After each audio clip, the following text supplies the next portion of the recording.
kita sambut Anies Baswedan.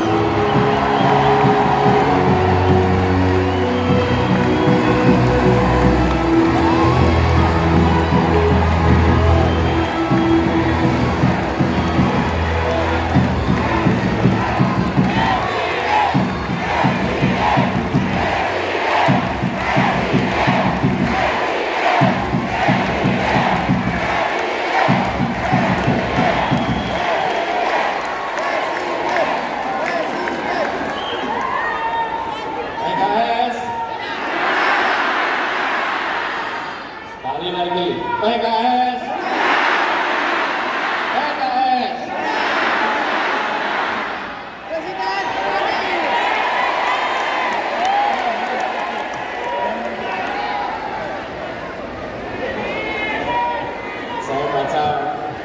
Saya baca pantun dulu boleh?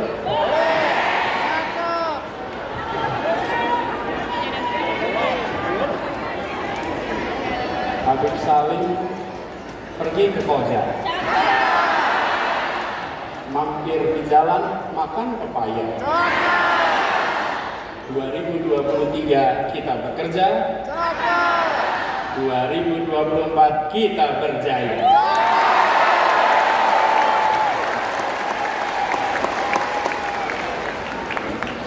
Lagi pantunnya?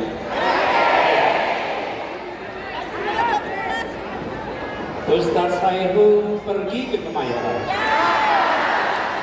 pulangnya muter mampir ke Kemang. Bersama dengan koalisi perubahan, biidznillah kita pasti menang.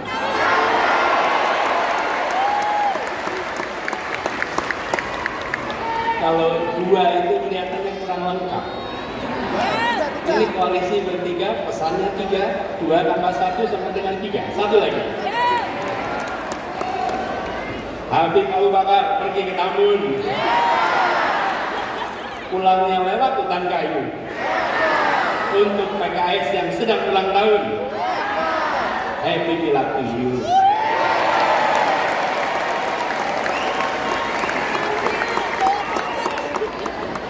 Yang saya hormati, yang kita hormati, yang kita muliakan orang tua kita, Wakil Presiden Republik Indonesia ke-10 dan ke-12, Bapak Muhammad Yusuf Kalla. Tadi pidato Pak JK di PKS, sepertinya Pak JK sedang pidato di rumah sendiri. Tidak pidato sebagai tamu, tapi pidato sebagai orang tua yang berada di rumahnya sendiri. Habib Salim mengantarkan menjadi sebuah rangkaian yang tepat, urutan yang tepat. Insya Allah beliau selalu sehat, panjangkan umurnya, dan terus menjadi penjuru bagi kita semua. Yang saya hormati, saya muliakan, yang kita semua sayangi, Ketua Majelis Syuro Partai Keadilan Sejahtera, Habib Dr. Salim Segaf Al-Jufri, para Wakil Ketua Majelis Syuro, Bapak Dr. Hidayat Wahid, Bapak Dr. Muhammad Soebul Iman, Bapak Dr. Ahmad Heriawan, Bapak Dr. Andes Suharna Surapranata, yang saya hormati Sekretaris Majelis Syuro Ustaz Muhammad Sauki, yang saya hormati Ketua Majelis Pertimbangan Pusat Bapak Dr. Suswono, Ketua Dewan Syariah Pusat Kiai Haji Musli Abdul Karim, yang saya hormati Presiden PKS Bapak Haji Ahmad Saihun, yang saya hormati Sekjen PKS Habib Abu Bakar Al-Habsyi, yang saya hormati Bendahara Umum PKS Bapak Haji Mahfud Abdurrahman, yang saya hormati Ketua Mahkamah Partai Kiai Haji Surahman Hidayat, Ketua Fraksi PKS Bapak Dr. Jazuli Juwaini dan seluruh anggota DPR RI dari PKS, yang saya hormati Ketua Fraksi PKS Bapak Insinyur Tufatul Semiring beserta para anggota MPR PKS dan Ketua Dewan Penasehat, Ketua Dewan Pakar Profesor Dr. Iwan Prayitno bersama anggota. Yang saya hormati, yang saya banggakan, Ketua Umum Partai Demokrat, Bapak Mas Agus Harimurti Yudhoyono, Pak Sekjen beserta keluarga besar Partai Demokrat yang hadir di sini, boleh tepuk tangan kepada mereka. Yang saya hormati perwakilan pimpinan Partai Nasdem, Bapak Ahmad Ali yang tadi bersama kita.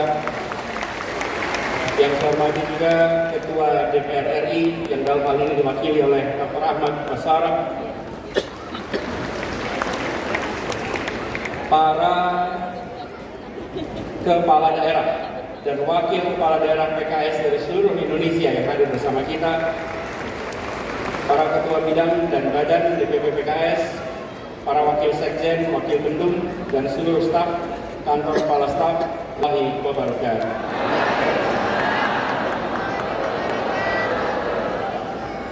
Alhamdulillah, kita bersyukur ya Allah Subhanahu wa Ta'ala.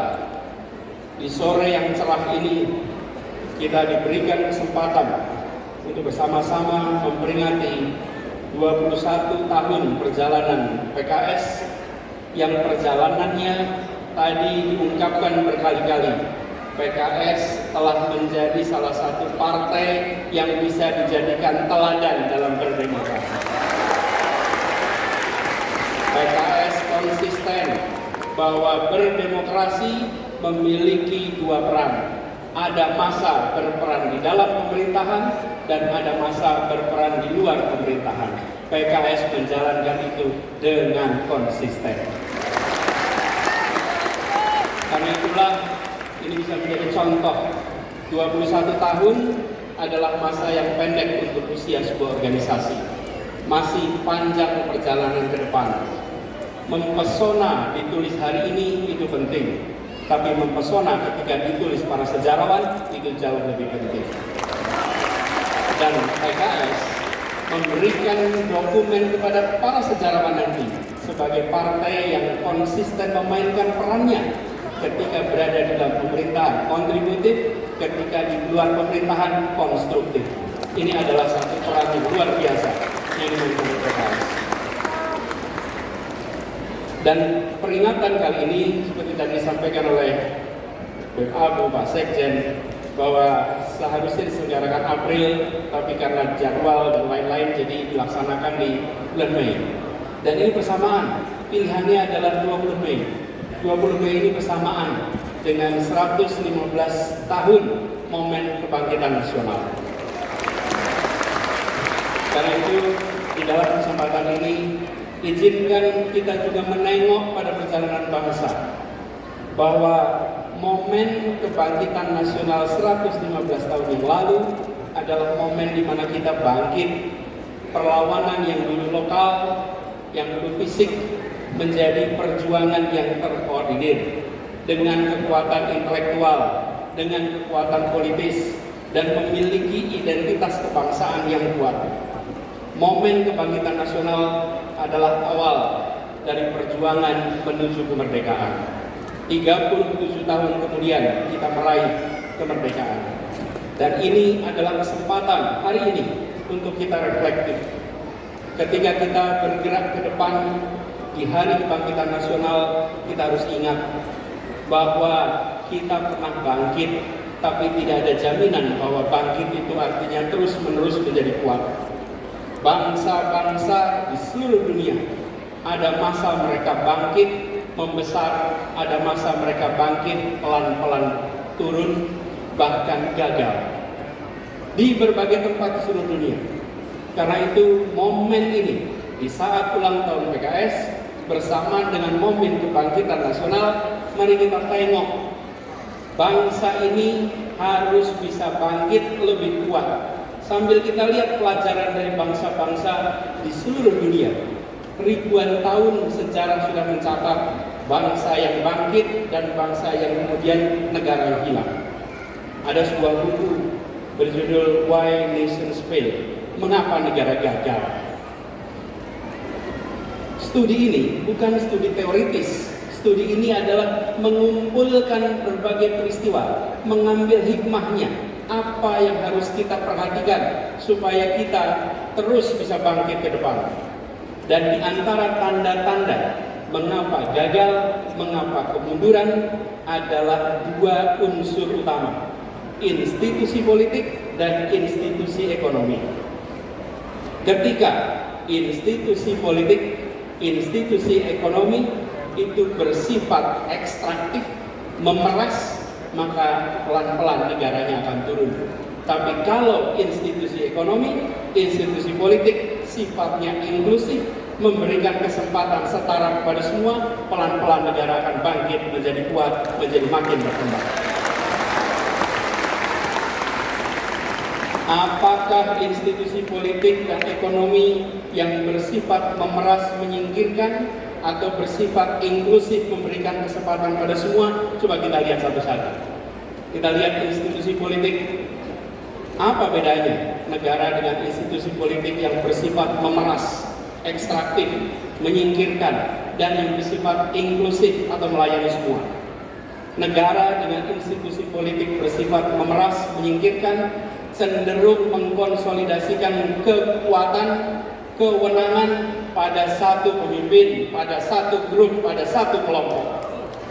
Kekuasaannya tidak disebar dan dibagikan kepada semua.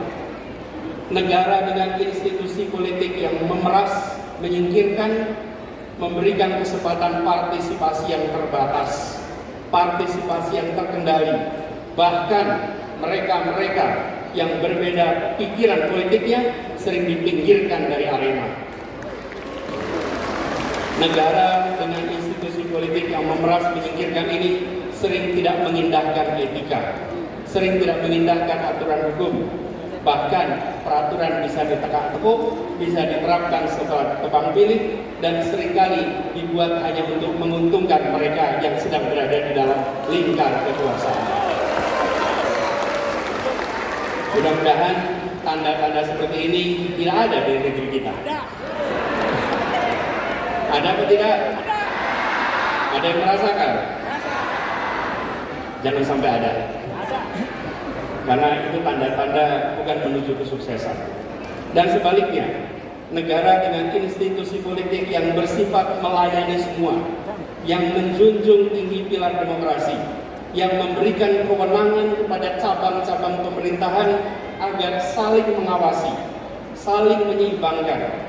Negara yang seperti ini akan kita saksikan tanpa konflik kepentingan. Misalnya, yang seperti ini tidak ada market player yang sekaligus regulator. Kalau pedagang, pedagang saja. Jangan pedagang sekaligus pejabat, sekaligus membuat aturan. Apalagi membuat aturan yang terkait perdagangan yang dibuatnya. Dan juga tidak kemudian serba rangkap jabatan, apalagi rangkap jabatan yang bertumpuk-tumpuk. Juga memastikan meritokrasi berjalan dalam pemerintahan, bukan memberikan keistimewaan pada keluarga. Negara dengan institusi politik yang melayani ini cenderung menjunjung tinggi tegaknya rule of law, sehingga yang dilakukan adalah memperkuat cabang-cabang hukum agar independen, agar terbebas dari intervensi politik, agar transparan dalam setiap pengambilan keputusan. Dan kalau kita saksikan, ini yang harus kita perkuat di Republik ini. Yang terakhir, negara dengan institusi politik yang inklusif, yang melayani, akan menjunjung tinggi kesempatan warga untuk menyuarakan pandangannya, pikirannya, aspirasinya tanpa sedikit pun ada rasa takut. Negara yang inklusif adalah negara yang tidak baperan. Negara yang membuka ruang pada kritik. Negara atau pemerintah memiliki kekuatan aparat, memiliki kekuatan anggaran, memiliki kekuatan media, memiliki bahkan kekuatan senjata. Yang dimiliki oleh rakyat adalah gagasan, aspirasi, dan kata-kata. Jangan sampai satu hal yang dimiliki oleh rakyat, kata-kata itu pun dilarang untuk diartikulasikan. Izinkan kata-kata rakyat bisa muncul ke permukaan. Karena itu bila saat ini ada pasal-pasal yang dikenakan kepada mereka yang mengungkapkan pendapat, maka ke depan kita perlu justru pasal-pasal dalam undang-undang kita, dalam peraturan kita yang secara tegas dan eksplisit melarang persekusi atas kebebasan berpendapat. Jadi saya juga mengalami ketika tugas di Jakarta, ketika berada di pemerintahan, maka kita menjadi kotak pos alamat keluhan dan kritik. Dan itu harus diterima sebagai it comes with the job. Ini adalah bagian dari pekerjaan. Tidak perlu dituntut, tidak perlu dipersekusi, dan itu juga yang telah kita sama-sama laksanakan di Jakarta. Tidak ada satu pun yang dilaporkan dan dipersekusi. Hal lain adalah terkait dengan institusi ekonominya. Negara dengan institusi ekonomi yang bersifat ekstraktif atau memeras cenderung membatasi akses, membatasi kesempatan ekonomi dan sumber daya finansial hanya kepada sebagian kalangan. Mereka yang berada dalam lingkar kekuasaan saja, mereka yang dekat lingkar kekuasaan saja. Sementara mereka yang jauh, mereka yang tidak bersama, tidak mendapatkannya. Ini harus kita hindari. Harus dihadirkan transparansi dan pengawasan atas penyalahgunaan kekuasaan seperti ini. Dan tentu saja negara dengan institusi ekonomi yang bersifat melayani semua, sifat yang inklusif adalah yang memberikan kesempatan terbuka, kesempatan yang lebar kepada semuanya. Dan langkah-langkah yang kita lakukan untuk menghadirkan ini adalah memastikan bahwa yang kecil bisa menjadi besar tanpa mengecilkan yang besar. Semangatnya adalah seperti disampaikan bahwa membesarkan yang kecil tanpa mengecilkan yang besar. Jadi bukan hanya bersifat ekstraktif memberikan kesempatan pada yang besar untuk makin besar, tapi harus memastikan bahwa semua dapat kesempatan yang sama. Dan negara dengan institusi ekonomi yang bersifat ekstraktif ini cenderung abai pada pengembangan pelayanan publik dan pembangunan infrastruktur. Sebaliknya, yang inklusif cenderung untuk melayani semua. Kalau kita bicara infrastruktur, tadi sudah disampaikan juga, alhamdulillah kita lihat banyak pembangunan infrastruktur besar di zaman pemerintahan sekarang ini. Kita ambil contoh pembangunan jalan, tadi sudah disampaikan pembangunan jalan. Media dan tim jurnalis dari media Kata Data ini mengumpulkan datanya. Izinkan saya kutip di sini. Pemerintahan kali ini berhasil membangun jalan tol terpanjang dibandingkan periode-periode sebelumnya. 63% dari seluruh jalan tol berbayar yang ada di Indonesia itu dibangun di era pemerintahan sekarang. Sepanjang 1.569 km dari total 2.499 km. Itu adalah jalan berbayar. Sedangkan jalan yang tak berbayar, yang digunakan oleh semua secara gratis, yang menghubungkan mobilitas penduduk dari sudut-sudut desa ke perkotaan, yang membawa produk-produk pertanian, produk perkebunan, produk perikanan dari sentra-sentra tempat mereka dihasilkan ke wilayah-wilayah pasar, baik jalan nasional, jalan provinsi ataupun jalan kabupaten, terbangun 19.000 km di pemerintahan ini. Kalau coba saya bandingkan dengan pemerintahan 10 tahun yang lalu, di zaman Presiden Pak SBY, jalan tak berbayar yang dibangun adalah sepanjang 144.000 atau 7,5 kali lipat. Bila dibandingkan dengan jalan nasional, di pemerintahan ini membangun jalan nasional sepanjang 590 km. Di era 10 tahun sebelumnya 11.800 km. 20 kali lipat. Kita belum bicara mutu, kita belum bicara standar dan lain-lain, kita bicara panjangnya. Kedua infrastruktur ini jelas diperlukan sama-sama. Tapi yang perlu kita perhatikan di sini adalah bahwa keberpihakan ketika bicara institusi ekonomi memberikan kesetaraan kesempatan kepada semuanya. Kita perlu memikirkan ke depan institusi yang inklusif, infrastruktur yang menunjang keseharian, Air saja misalnya, hari ini kita punya air di sini. Susenas 2019 menunjukkan 38% penduduk Indonesia menggunakan air dalam kemasan sebagai sumber air minum. Kalau itu pilihan tidak apa-apa, tapi kalau itu keterpaksaan, maka negara harus hadir menyediakan infrastruktur mikro kecil yang dirasakan oleh seluruh rumah tangga di Indonesia. Kalau kita lihat datanya, sumur ada 21%, pompa air 16%, pipa hanya 10%. Ke depan kita perlu membangun institusi ekonomi inklusif yang memang belum tentu megah untuk difoto, belum tentu menarik seperti jalan berbayar atau airport bandara yang megah. Tapi air yang mengalir di tiap rumah tangga, infrastruktur mikro di tiap rumah tangga, itu akan memberikan rasa kebahagiaan bagi seluruh rakyat Indonesia. Infrastruktur yang bukan hanya untuk sebagian, tapi infrastruktur untuk semuanya. Kita ambil contoh yang dikerjakan sama-sama di Jakarta. Kepulauan Seribu selama berpuluh tahun adalah kepulauan yang tidak menjadi perhatian utama. Bersama-sama dengan PKS, bersama dengan Demokrat, ketika mengurus Jakarta, kita pastikan bahwa wilayah itu bukan wilayah yang tertinggal, tapi wilayah yang mendapatkan kesetaraan kesempatan dari kita. Bahkan ketika mereka sudah terbangun infrastruktur air, listrik, transportasi, kalau datang ketemu mereka bilangnya gini, Pak Gub, kami butuhnya ATM sekarang Pak. Dulu butuhnya transportasi, sekarang butuhnya ATM, butuhnya cooling station. Itu menggambarkan mereka sudah meningkat kebutuhannya. Karena itu yang tadi disampaikan juga, perjalanan 5 tahun di Jakarta kemarin adalah perjalanan kita membawa janji untuk rakyat Jakarta. Dan janji itu kita lunasi sama-sama untuk rakyat Jakarta. Kini saatnya untuk kita menyongsong amanah yang lebih besar bagi seluruh rakyat Indonesia. Dan kita harus bangkit dengan kekuatan sendiri. Tadi disampaikan pentingnya untuk kita menggunakan kekuatan bangsa Indonesia.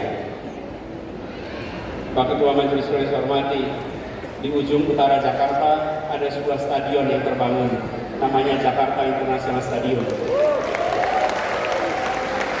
Stadion itu memecahkan rekor dunia karena infrastruktur yang dibangun adalah salah satu infrastruktur paling rumit yang pernah dikerjakan, di mana harus mengangkat sebuah atap yang beratnya 36.000 ton, sama seperti ngangkat 24.000 mobil bersamaan. Dikerjakan dengan kompleksitas yang sangat tinggi. Bahkan program National Geographic Megastructure menempatkan ini sebagai salah satu proyek yang patut untuk jadi pelajaran bagi seluruh dunia. Dan siapa yang membangun? Semua anak-anak yang dilahirkan oleh ibu Indonesia, yang dididik di tanah Indonesia, yang bersekolah di Indonesia, tidak menggunakan tenaga dari luar, tenaga kita. Mereka sama hebatnya, dunia mempesona dengan hasil kerja anak-anak Indonesia. Kita teruskan pesan ini ke depan, bahwa momen kebangkitan, momen ulang tahun ini harus kita jaga sebagai momen untuk kita berdikari, untuk kita bertekad memperjuangkan perubahan yang dalam pesan dari Ketua Majelis Suro tadi, bahwa perubahan yang kita lakukan adalah perubahan yang lengkap, di mana ada hal yang diteruskan, ada hal yang dikoreksi, ada hal yang ditambahkan, dan ada hal yang belum berhasil yang harus dihentikan. Itu adalah perubahan yang komprehensif. Karena itu kita menawarkan kepada seluruh rakyat Indonesia, PKS menawarkan, dari Nasdem menawarkan, Demokrat menawarkan, dan kami juga menawarkan bahwa gagasan diusung, gagasan ditunjukkan. Karenanya kita mengharapkan kontestasi ke depan kita jadikan ajang adu tawaran gagasan yang terbaik untuk bangsa. Ini kalau tantangannya adalah adu lari pagi keliling Indonesia, saya kalah dah. Tetapi kalau tantangannya adalah adu gagasan, adu karya, adu rekam jejak, maka kita insya Allah nyatakan siap pada semuanya. Dan bersyukur sekali perjuangan kita berkelanjutan. 5 tahun yang lalu, 6 tahun yang lalu kita berjalan bersama-sama untuk membawa perubahan di Jakarta. Dan alhamdulillah atas izin Allah, perjuangan di Jakarta telah berhasil melunasi janji-janji pada seluruh rakyat Jakarta. Apa yang disampaikan oleh Bapak Wakil Presiden, bahwa kita memiliki hutang, kita berhutang kepada rakyat yang memberikan amanat itu. Dan alhamdulillah perjalanan bersama dengan PKS kemarin, perjalanan persaudaraan, perjalanan saling support, dan Partai Demokrat menjadi contoh berdemokrasi. Begitu masuk kita ke fase putaran kedua, kita jalan sama-sama sampai tujuan pemerintahan di Jakarta. Insya Allah kebahagiaan atas ikhtiar perjuangan di 2017 akan berulang di 2024 nanti. Dan kita harus ingat bahwa PKS sebagai partai umat, sebagai partai yang merepresentasikan aspirasi dari segmen terbesar bicara tentang unsur pemeluk agama. Terus kita harus menjadi yang mengayomi, yang mengambil porsi besar untuk perubahan bangsa ini. Seperti tadi diingatkan, innallaha la yughayyiru ma biqaumin hatta yughayyiru ma bi anfusihim. Insya Allah kita pegang kalimat itu, bahwa kita ajak umat ini untuk mendorong perubahan. Bila umat berubah, bangsa berubah. Bila umat maju, bangsa menjadi maju. Sebarkan semangat ini, sebarkan ketulusan, dan dipesankan tadi oleh Ketua Majelis Syuro, jaga keikhlasan. Insya Allah kita selalu dekatkan dengan keikhlasan. Bapak sekalian yang saya hormati, izinkan saya mengakhiri apa yang menjadi kewajiban bagi kami untuk menyampaikan pesan kebangkitan, pesan ulang tahun PKS dengan mengirimkan harapan kepada semua. Mari kita jaga perjalanan ke depan dengan menjaga persatuan, menjaga suasana kebersamaan. Persatuan Indonesia, tadi digarisbawahi, tidak mungkin bisa terjadi dalam ketimpangan. Persatuan Indonesia hanya bisa dijaga dalam suasana keadilan dan kesetaraan. Dengan keadilan kita punya persatuan, dengan kesetaraan kita punya persatuan. Mari kita pulang dari peringatan 21 tahun PKS, 115 tahun kebangkitan nasional dengan membawa pesan, kami hadir untuk menghadirkan keadilan sosial bagi seluruh rakyat Indonesia. Kami hadir untuk memastikan ada kesejahteraan bagi semua. Kami hadir untuk memastikan muncul persatuan bagi semuanya. Izinkan kami menutup dengan sebuah pantun. Pantun ya. Bangkit serempak satu tujuan. Mantapkan cita perjuangan bersama. Mari bersatu ciptakan perubahan. Wujudkan keadilan Indonesia sejahtera.